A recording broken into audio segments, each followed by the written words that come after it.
Welcome back mga kaaldab. Ito na naman po ang inyong lingkod, si Mr. Destiny.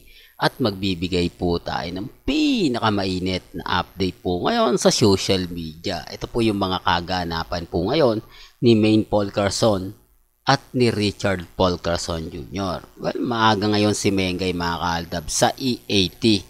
Hindi po katulad kahapon na medyo late na nga po siya nang dumating mga kaaldab. At syempre as usual mga kaaldab, blooming na naman po si Maine Paul Carson. Di po ba? Ito yung lagi natin pinapaliwanag kapag may mga ganitong bagay mga kaaldab, talagang kitang-kita nyo naman po ang performance na pinapakita naman po ni Maine Mendoza mga kaaldab. Kaya nga po si Alden Richards, todo work out mga kaaldab. Ito yung ebidensya at resibo kung bakit nga po ba maganda ang katawan ni Alden Richards. Ito rin po ang ebidensya at resibo na talagang pagkatapos ng gym, saan nga po ba tumutuloy agad-agad si Richard Paul Carson?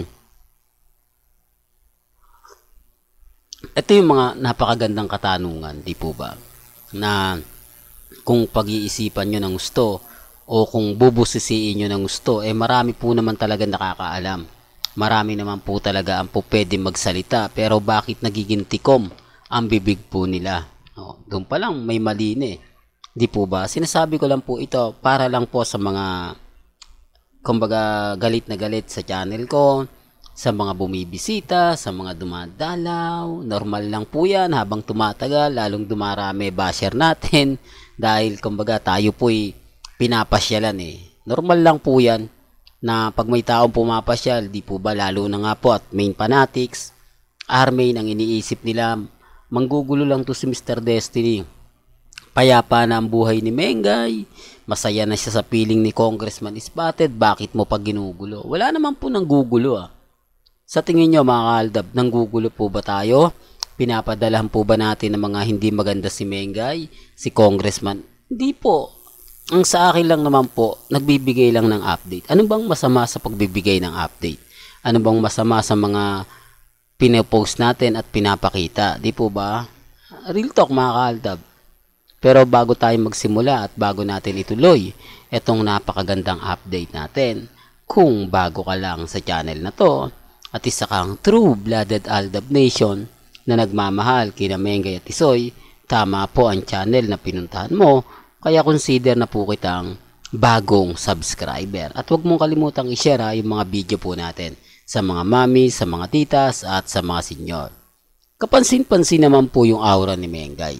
Marami talaga nakakapansin na nagiging sobrang sexy si Mengay. Paano nga po ba na-maintain yan kung hindi ka rin mag-e-exercise? Ang ibig kong sabihin, kung hindi ka nag-gym. Di po ba? Paano mo ma-maintain yung physically fit kung kumbaga diet ka lang? Di po ba? Pansin nyo, di po ba si Mengay minsan nagpo-posto ng naka-yoga o nagyo-yoga? Di po ba? Sinasabi ko lang po yung katotohanan. Sabi ko nga po sa inyo, masaya po ako lalo na po sa mga kumakalat ngayon, sa mga bali-balita ngayon. Di po ba? Kaya huwag po kayong basta-basta maniniwala sa mga pinapakalat nila, sa mga sinasabi nila. Masaya po ako. Lalo na kapag sinasabi nilang ganito, sinasabi nilang ganon. Di po ba? Chill lang kayo. Huwag kayong basta-basta padadala sa mga binabalita nilang hindi maganda, hindi kaaya-aya na etong channel ni Mr. Destiny kumbaga wag daw tangkilikin. Okay lang naman po. Basta masaya na tayo kung ano lang yung latest, kung ano lang yung trending, ano lang yung mga kaganapan kay Alden. Yun lang naman po yung ina-update natin Yun lang naman po yung ikinasisiya dito po sa channel ni Mr. Destiny. Hindi lang nila matanggap yung mga katanungang syempre mapapaisip ka, di po ba? Papaano na maintain ni Maine Paul Carson ang kanyang kaseksiyan kung sa bahay lang siya? Kung pag uwi ng bahay, magbabantay ng ganito, mag-aalaga ng ganyan, di po ba? Wala talaga Sobrang marami po talaga nagtatanong, anong klaseng pag-gym nga po ba yung ginagawa ni Mengay? Bakit parang may sarili na tong gym, may sarili na tong, di po ba? Pwede naman po mangyari yon sa yaman po ni Mengay po, pwede na siyang bumili.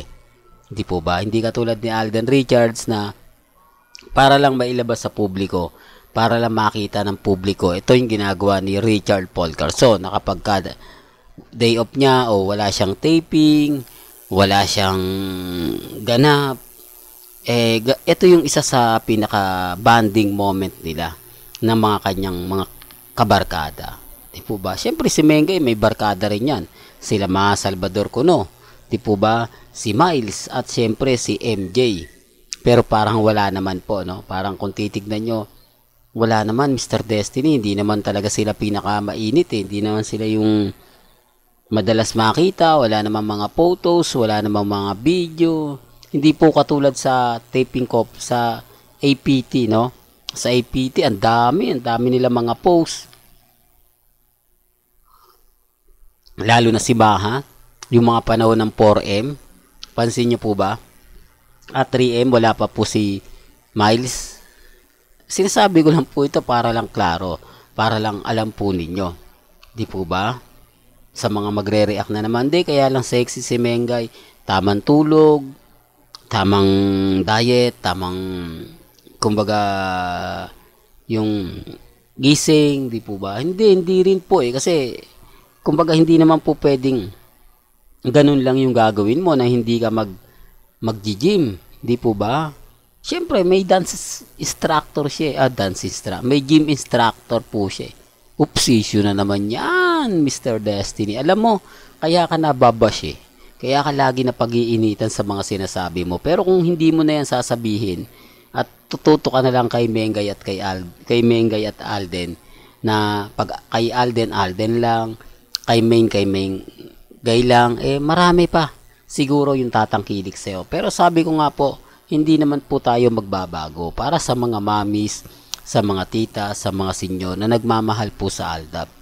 Tuloy-tuloy pa rin po ang pagbibigay natin ng mga update. Baliwala lang po sa akin yung mga masasakit, maanghang na comment po, lalo na po sa Facebook. Grabe, di po ba? Minsan nakikita nyo naman po yung Facebook natin, napakaraming hindi magaganda at hindi talaga kaaya-aya bawat upload ng video na binibigay ko. Well, hanggang dito na lang po yung updates natin, ha? Kaya kung gusto nyo pa po ng pinaka-latest at sariwang update, abay tutok lang po kayo sa channel ni Mr. Destiny para updated po kayo sa mga bagong video po na ilalabas po natin maya-maya lang. Hanggang sa muli, salamat po sa panonood at pakikinig.